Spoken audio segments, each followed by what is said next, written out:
Assalamualaikum warahmatullahi wabarakatuh. My name is Nazurah binti Muhammad Shukri.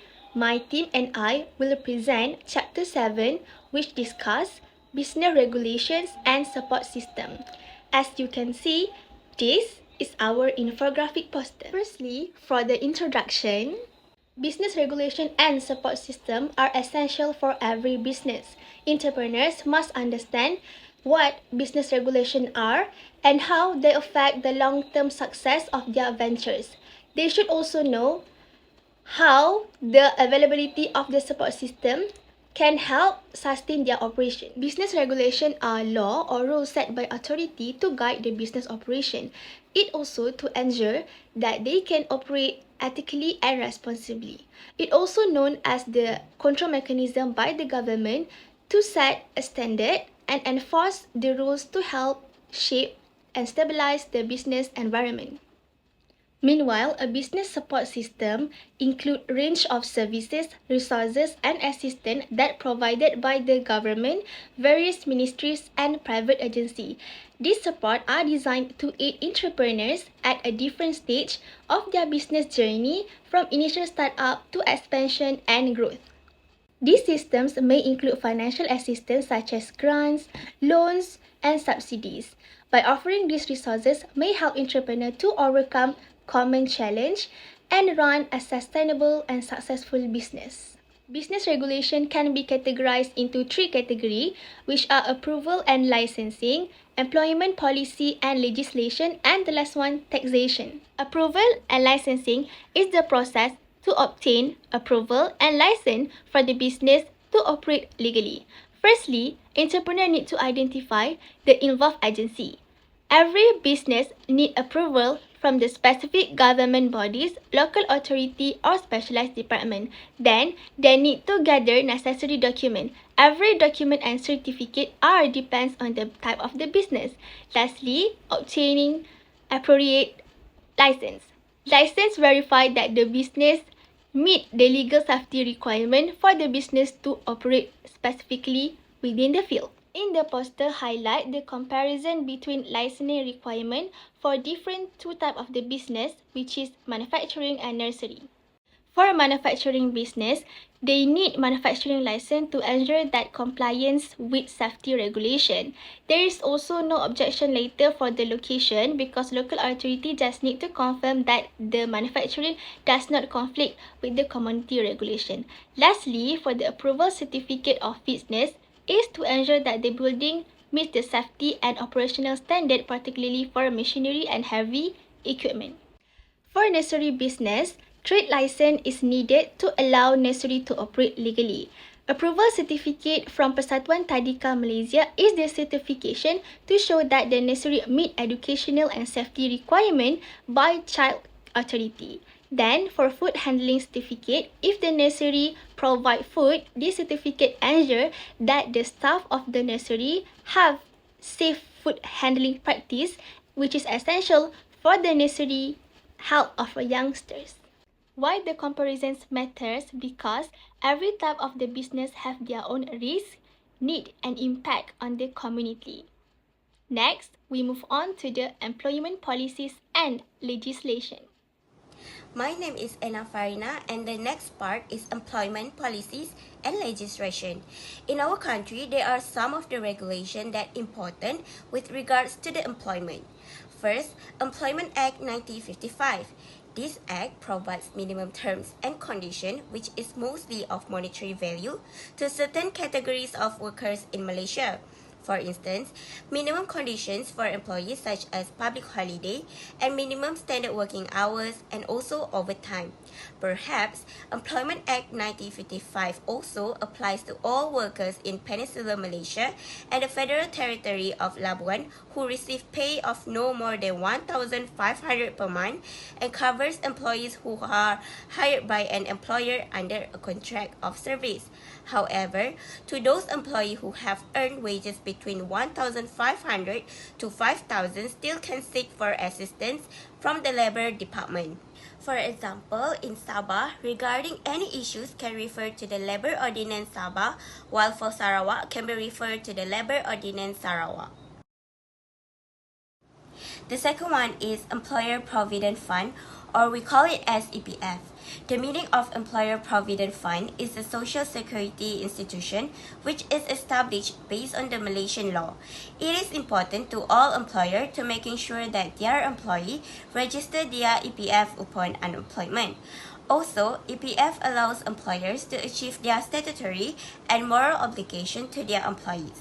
However, this also instruct all employers and employees to contribute to the EPF except for foreign workers, expatriates, and those who are listed under the first schedule. Employees must make contribution to the Employee Provident Fund, which is EPF, under this act, and the funds will be credited to each member's individual EPF account. The employee's monthly salary serves as the foundation for the donation. The third one is Social Security Organization. It is institution which oversees the Employment Injury Insurance Scheme and Invalidity Pension Scheme. It is governed under the Social Security Organization 1969, which are very compulsory for all employers to contribute for all its employees from the first month of their employed. For example, 1.75% per month that the contribution made by an employer for an employee per month, while 0.5% employees contribute of their salary. However, SOCSO covers for all Malaysian employees and permanent residents only. Next, Department of Occupational Safety and Health. This department is under the Ministry of Human Resources, which is responsible to ensure that the compliance of the law with OSHA 1994 and also the Factories and Machinery Act 1967. The OSHA 1994 government with a legislative framework to promote, stimulate, and encourage high standards of safety and health at work by aiming safety and health awareness, establishing effective safety organization and performance through self-regulation schemes designed to suit the particular industry or organization. Under this act also stipulates employers, manufacturers, employees, self-employed workers, designers, importers, and vendors. Last but not least, employment of foreign workers. Foreign workers are permitted to work in Malaysia, however, their employment is only allowed in certain industries, such as construction and plantation, and only from nationalities of Bangladesh, Indonesia, Pakistan, Philippines, and Thailand. The Task Force of Employment of Foreign Workers under the Ministry of Home Affairs is the approving authority for the employment of foreign workers belonging to the skilled, semi-skilled, and unskilled categories, which does not include expatriates under the management, professional, and technical supervisory categories. Hi, Assalamualaikum. My name is YUSRINA SABILA binti YUSMIN, and I will explain more on taxation part. Taxation has been divided into 4 categories. First, company tax. Second, personal tax. And then third, sales tax. And also lastly, service tax. For a company tax, who is also known as corporate tax. As we know, company is a legal entity and its identity is separated from the identity of the company itself and from its members. Each of the company who is registered under the Company Act 1965 is required to pay company tax on their annual basis. The income derived from sources outside Malaysia and remitted by a resident company is exempted from tax, except the case of banking and also insurance business. Sea and also air transport undertaking. All of these segments, they are exempted from paying company tax. Other than that, when a company incurs loss or they becoming bankrupt, they also exempted from paying company tax.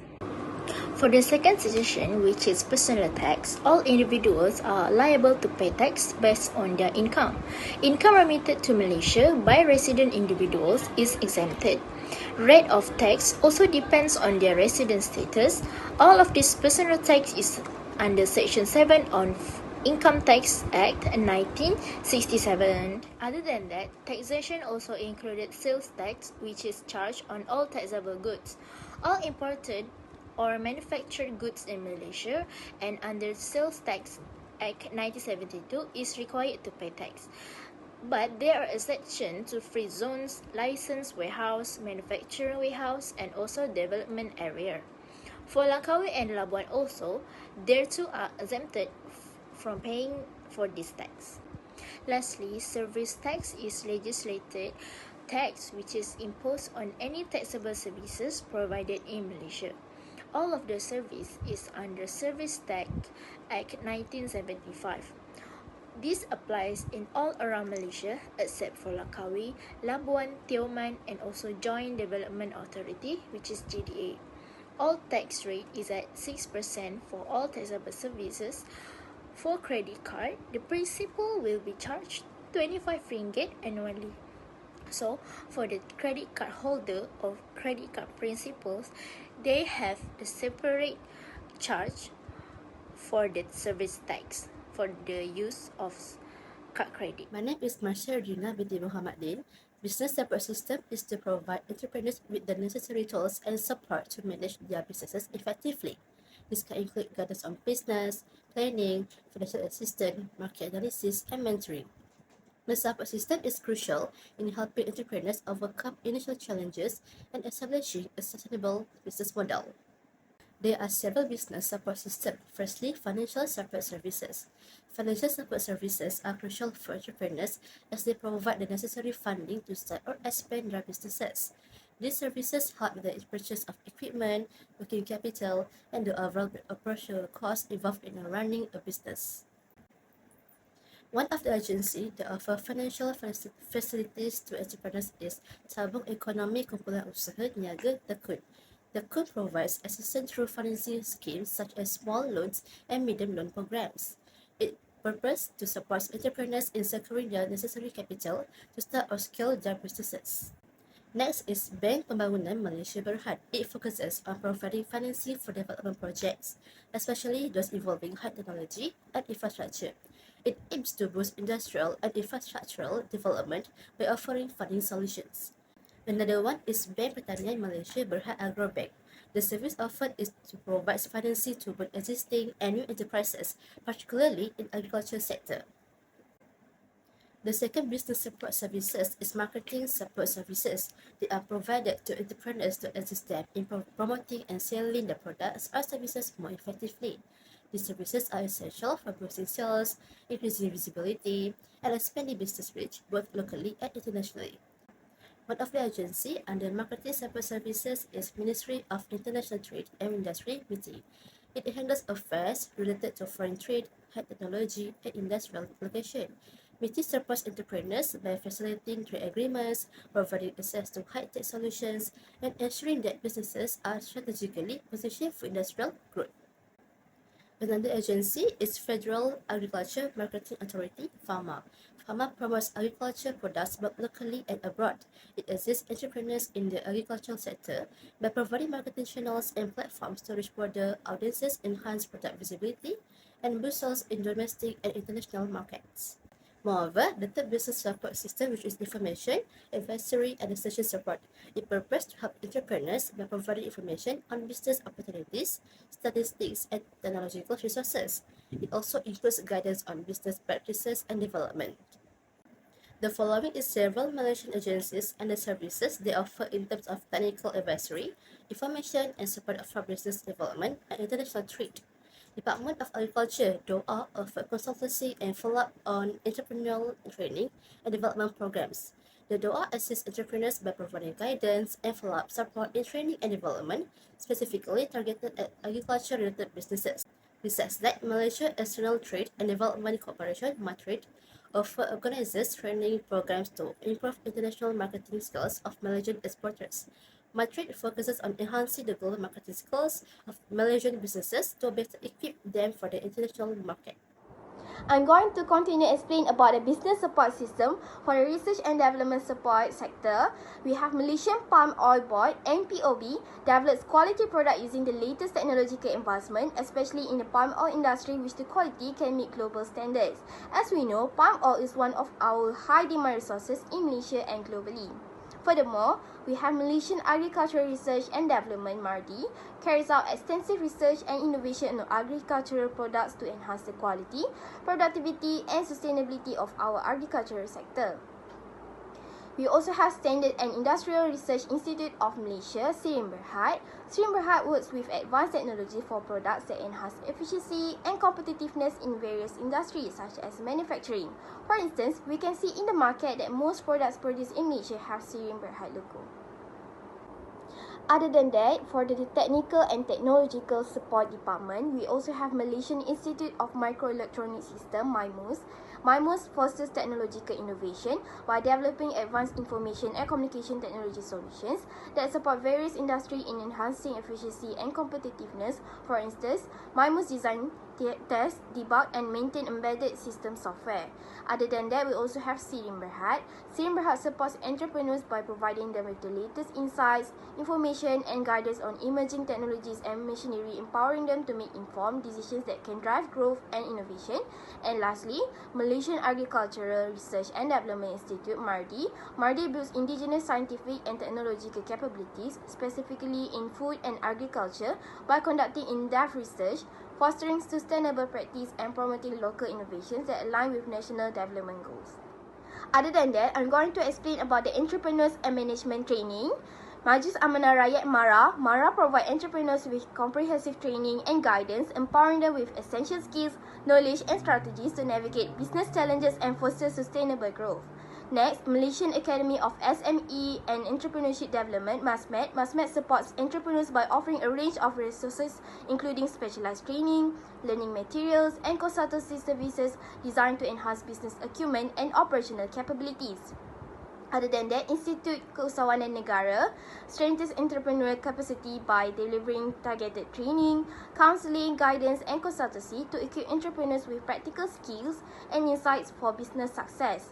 And the last one, National Productivity Corporation (NPC) focuses on building human capital by offering training programs and knowledge development initiatives that help entrepreneurs and business professionals improve productivity and adapt to evolving industry demands.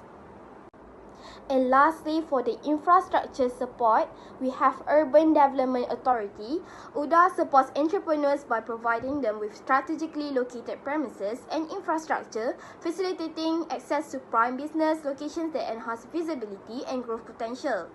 Moreover, we also have MARA. MARA offers incubator programs tailored to the agricultural and manufacturing sectors, delivering resources, mentorship and support to entrepreneurs as they develop and scale their business operation. Last but not least, we also have Technology Park Malaysia, TPM. TPM fosters innovation through its Innovation Incubator Centre, IIC, offering startups and technology-driven business a collaborative environment with state-of-the-art facilities, mentoring, and resources to support their growth and innovation journey.